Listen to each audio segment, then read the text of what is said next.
So breaking headlines this week, James Dobson, author and child psychologist who became famous for telling millions of evangelicals how to raise their children and order the family through his ministry called Focus on the Family, has passed away. Dobson died on August 21st at the age of 89. And he was one of the most well-known figures and also very powerful in the evangelical community. My parents raised me and my two sisters using a lot of his material.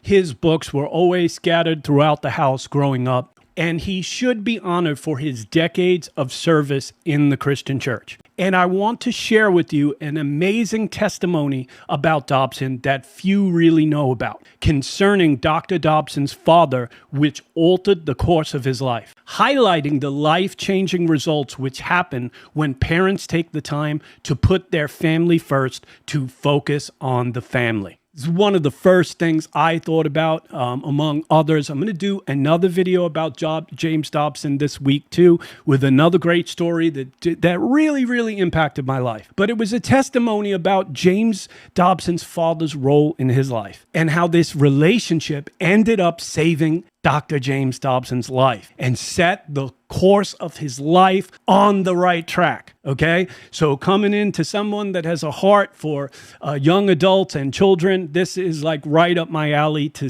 tell a story like this. The role of a good and loving father in a house should never be underestimated, and this story is going to tell that. And while I'm on the subject, thanks, Dad. I had one of the best fathers that anybody could ever ask for. He was strong. He was a leader. He taught me how to work hard and to give biblical values. And so just like James Dobson, I had a real winner of a father. Thank you, Dad. So Dobson was born in Louisiana, right? Same place as Jesse Duplantis, I think, where he gets all his jet plane fuel. But he was born in Louisiana, April 21st, 1936. He was the only child of Myrtle and James Dobson. They were traveling evangelists with the Church of the Nazarene. Have a bunch of my friends that are in the Church of the Nazarene or pastors in that denomination. Just want to welcome you guys. Dobson recalled being close to his parents. He said that he was heartbroken when they left him with an aunt so that they can go to travel on tent meetings and revivals around the Southwest in the Great Plains state. And as a young boy, James Dobson started acting out. He said this: "I was kind of a troublemaker in church and in the neighborhood," he told biographer Dale Buss. "I can even look back and see that apparently I felt abandoned even though I wasn't angry with my parents." So his parents were traveling a lot and they were involved in ministry activities. And these are really good things, right? You can't fault his parents for wanting to do ministry, but it left James Dobson feeling conflicted. Okay. So when Dobson was 6, his mother decided to stay home to raise him. She doted on him, but was also a pretty strict disciplinarian. So this could be how possibly Dobson got a lot of his practical implications in parenting on being a little strict. She especially would not tolerate any sassiness, Dobson said. And the truth is, as a parent, you probably shouldn't tolerate sassiness. But he started rebelling as a teenager. Dobson's father stopped traveling so he could have a larger parenting role. Okay, but before this happened, Dr. James Dobson's father was traveling on the road. His mother stayed home, but then she realized, listen, this kid is at a pass. This kid is really having a moment. He's acting out at school. He's acting out in the community.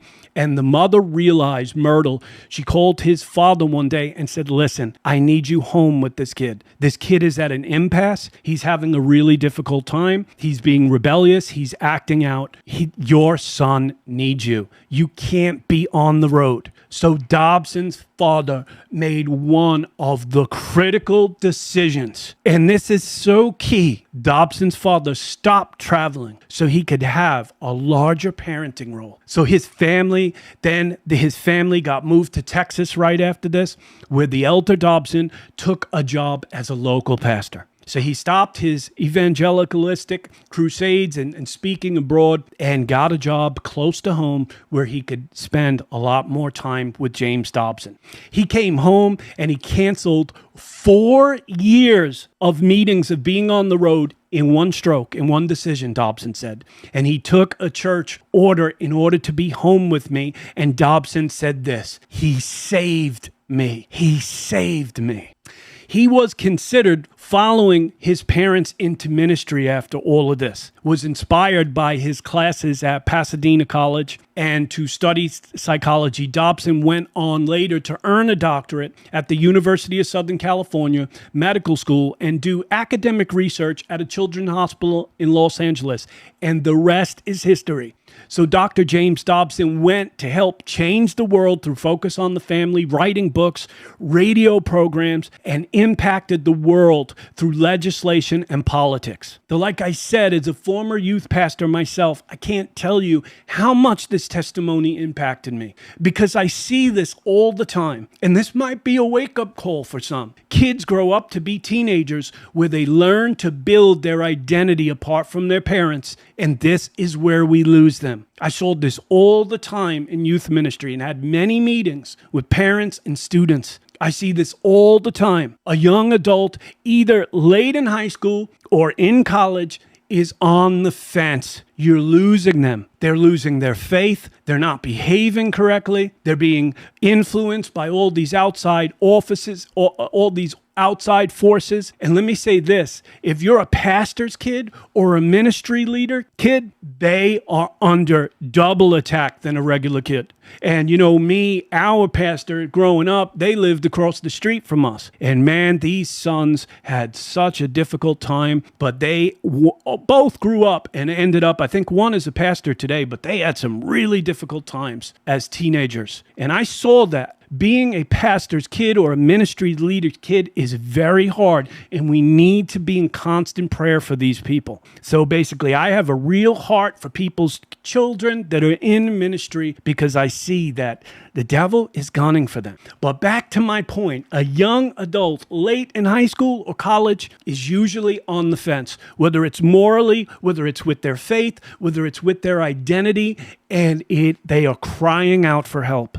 And I'm seeing too many young adults, several that I'm working at right now, I see them sitting on their defense. We're going to lose them in the faith. We're going to lose them emotionally. They're forming identities that are away from God. And that point, parents have a serious decision to make. Are they going to put in the extra effort that gets their kids over the hump? Or are they going to watch their children lose their morality, lose their faith? And most do not do what James Dobson's father did. And that's why I had to share this story with you. They chose the easy road and fought and not the road less traveled. They don't take the harder road. And it doesn't matter how much money or success that you gain in the world. If your kids lose their soul, lose their morality, and they don't go on to serve the Lord, it doesn't matter. Everything else just doesn't matter. And of course, there are many cases when it's not the parent's fault, okay? All right, so I need to state that really clearly. There are I've seen cases where parents had done everything right, and for whatever reason, their kids just went down the wrong path. But sometimes it is partially the parent's fault. And basically, in this case, James Dobson's father made all the difference. We need to get back to Christianity, where the marriage and family become the number one priority apart from God. Our marriages and families are always our first priority because Jesus left the 99 to go after the one. And that is where God found me in a ditch someplace. And thank God he found me and he came after me. That we can do so many wonderful things in ministry for the Lord, but none of it will mean anything if we don't take the people that are closest to us, the people that I love, with us.